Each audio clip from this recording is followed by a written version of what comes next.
Emperor Wu built the most powerful economic control system in human history. He owned the salt, he owned the iron, he owned the alcohol, he owned the currency. Every transaction in China went through government hands. For decades it worked. The treasury overflowed, the army expanded, the empire doubled in size, and then it all fell apart. Not because of invasion, not because of rebellion, because monopolies eat themselves.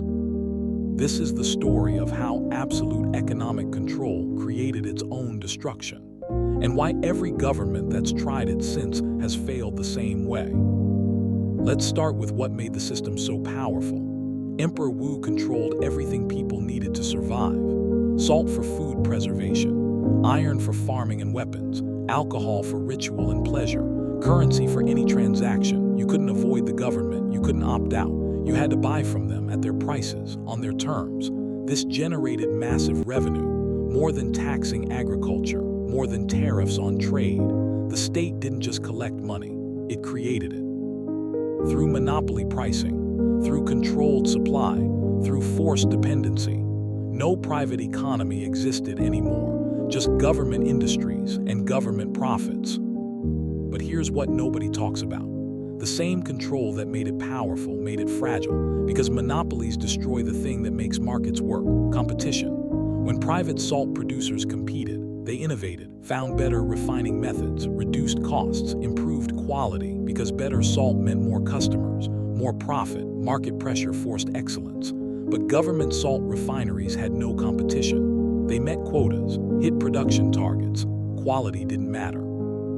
Innovation didn't matter. The customers had no choice. So why improve? Why innovate? Why care? The result was predictable. Quality declined. Government salt became less pure, harder to use, more expensive than it should be. Iron tools from state foundries broke faster than private ones used to. The metal was cheaper, the craftsmanship worse. Quotas demanded quantity, not quality. Officials got promoted for hitting numbers, not for making good products. So they cut corners, used inferior materials, rushed production. The system optimized for the wrong thing: volume over value, reports over reality, numbers over quality. And corruption exploded.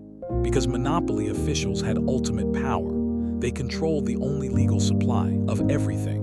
A salt administrator could create artificial shortages, hold back inventory, drive up black market prices, sell the withheld salt privately, pocket the difference. An iron bureau manager could divert the best quality materials, sell them on the side, report them as waste, keep the profit. Currency mint officials could reduce the metal content in coins, keep the extra silver, claim it was official debasement. Everyone did it, from top officials to low clerks. The system created perfect conditions for theft. Emperor Wu tried to stop it. He executed corrupt officials, dozens at a time, public trials, brutal punishments meant to terrify others into honesty. It didn't work because the incentives were wrong. An honest official earned a government salary. A corrupt official earned multiples of that. Plus, he controlled essential goods people desperately needed. He could extract bribes, skim profits, embezzle funds. The risk was execution, but the reward was fortune, and most didn't get caught. Because everyone else was doing it too, including the people supposed to catch them. The inspectors, the auditors, the officials watching the officials. They were all stealing. A corrupt system corrupts its own oversight. Meanwhile, the black markets grew, because government monopolies created scarcity. And scarcity creates opportunity. Smugglers built underground salt distribution networks through mountains across provincial borders, avoiding government checkpoints. They sold higher quality salt at lower prices than government shops because they had no bureaucracy, no quotas, no corrupt officials taking cuts at every level, just supply and demand. Illegal foundries opened in remote areas, making better iron tools for willing customers. The government couldn't stop it, because stopping it required the same corrupt officials, who often ran the black markets themselves. The government responded with escalating violence. Smuggling salt became a capital crime. Operating an illegal foundry meant execution of your entire family. Using counterfeit currency meant public torture in 87 BCE alone. 100,000 people were executed for economic crimes, not rebellion, not treason, for buying and selling, for making things, for trading. The state was killing its own citizens to maintain monopoly control over industries that should have been ordinary commerce. Think about that. 100,000 executions in 1 year to stop people from participating in markets. But violence couldn't fix the fundamental problem. The monopolies were failing economically. Government revenue reports showed success, but those reports were lies. Officials inflated production numbers, underreported costs, hid losses, counted projected revenue as actual revenue, because admitting failure meant demotion or execution. So nobody admitted failure. The lies compounded, layer upon layer of false reports, showing a system working, while the reality deteriorated. Inventory disappeared, quality collapsed, costs spiraled, but the official numbers looked fine until they didn't. By 90 BCE, the cracks were visible. State iron foundries operated at reduced capacity. The best workers had fled to illegal operations or been executed for corruption. Quality craftsmen who knew metallurgy, replaced by unskilled laborers meeting quotas. The alcohol monopoly generated less revenue because illegal brewers made better product. The salt administration employed more people than it should, but produced less than it could. Bureaucracy had metastasized. Every monopoly needed administrators, clerks, inspectors, guards, auditors. The overhead ate the profits. The system was drowning in its own weight. Then Emperor Wu died, and everything changed, not immediately, but inevitably, because the monopoly machine required his personal will, his brutal enforcement, his unwavering commitment. His successor was 8 years old. A regency council ruled, and they saw the problems Wu had ignored: the corruption, the inefficiency, the social unrest, the 100,000 executions, the black markets, the declining quality, the bloated bureaucracy, the fiscal lies. They debated. Reformers versus monopoly defenders. Famous debates recorded in history. Both sides made points. The monopolies had funded the military, expanded the empire, generated revenue, but they'd also crushed innovation, created corruption, turned citizens into criminals, destroyed quality, built a system running on lies.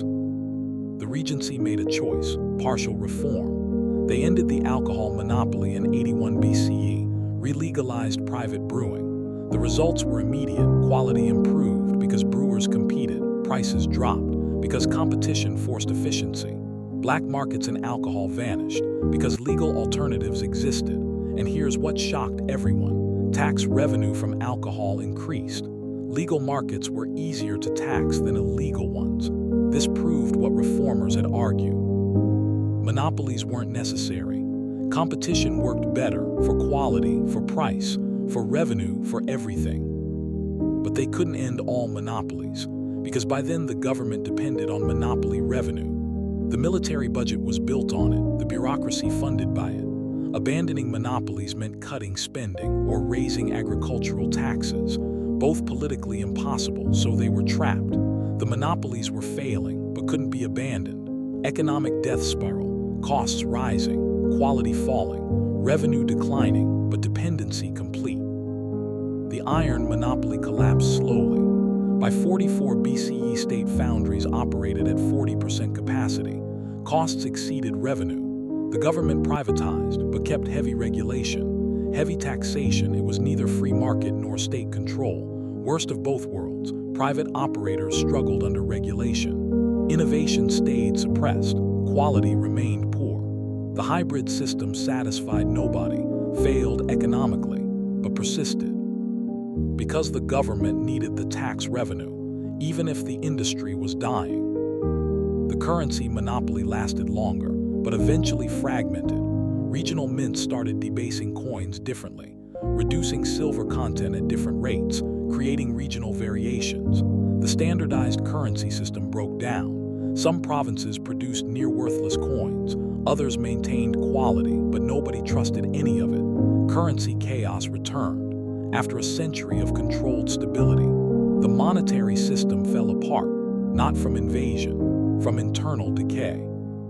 By the time the Han Dynasty fell in 220 CE, nothing remained of Emperor Wu's monopoly system. Salt production was privatized, iron was private, alcohol was private, currency was fragmented. The great experiment was over. The system that had generated such wealth, such power, such control had eaten itself. Corruption, inefficiency, black markets, violence, lies, innovation, death, quality collapse, it all compounded until the structure couldn't support its own weight and collapsed. But here's the critical question. Why did it fail when it had worked for decades? The answer is it was always failing from the beginning. Success metrics were wrong. Revenue generation isn't the same as economic health. The monopolies generated money while destroying the productive economy. They extracted wealth without creating it. The difference matters. A healthy economy innovates, improves, adapts, creates new value. The monopoly economy stagnated, then declined, then collapsed. The revenue masked the rot until it couldn't. Every government monopoly since has followed the same path. Soviet industry, high production numbers but terrible quality, massive corruption, collapsing infrastructure built on lies, eventually failed. Modern state oil monopolies, huge revenue but inefficiency, corruption, lack of innovation, dependent on one resource, can't diversify. Zimbabwe, Venezuela, North Korea, tight state control of economy, initial success, then corruption, then black markets, then collapse. The pattern repeats because the incentives never change. Monopolies remove market discipline. Officials don't serve customers, they serve quotas. Corruption flourishes because power is absolute. Quality dies because competition is eliminated. Innovation stops because there's no incentive. Black markets emerge because people need alternatives. Violence escalates to maintain control. Lies compound to hide failure. And eventually, the system collapses under its own contradictions. Emperor Wu's monopoly empire didn't fail because it was ancient, or because technology was primitive, or because the administrators were incompetent. It failed because monopoly control of essential industries contains the seeds of its own destruction. No competition means no quality pressure. No market discipline means no efficiency pressure. Absolute control means absolute corruption. The mathematics are inevitable. The timeline varies, but the outcome is guaranteed. China tried it first, at massive scale for decades, with the most powerful emperor in Chinese history, total commitment, brutal enforcement, and it still failed, not from external enemies, from internal contradictions. The system ate itself from the inside. Through the very mechanisms that made it powerful, control became corruption, monopoly became inefficiency, revenue became lies, success became failure, and the empire that owned everything ended up with nothing. The lesson isn't that government intervention is always bad, or that markets are always good. The lesson is that monopoly control of essential industries by anyone, government or private, creates the same problems: corruption, inefficiency, innovation, death, quality collapse, eventual failure. Emperor Wu proved it. The Soviet Union proved it. Venezuela is proving it now. The pattern is consistent. The timeline is predictable. The outcome is inevitable. Monopolies fail. Because power without competition destroys itself, every time, without exception. That's why China's monopoly empire collapsed, and why every monopoly empire since has followed the same path to the same end.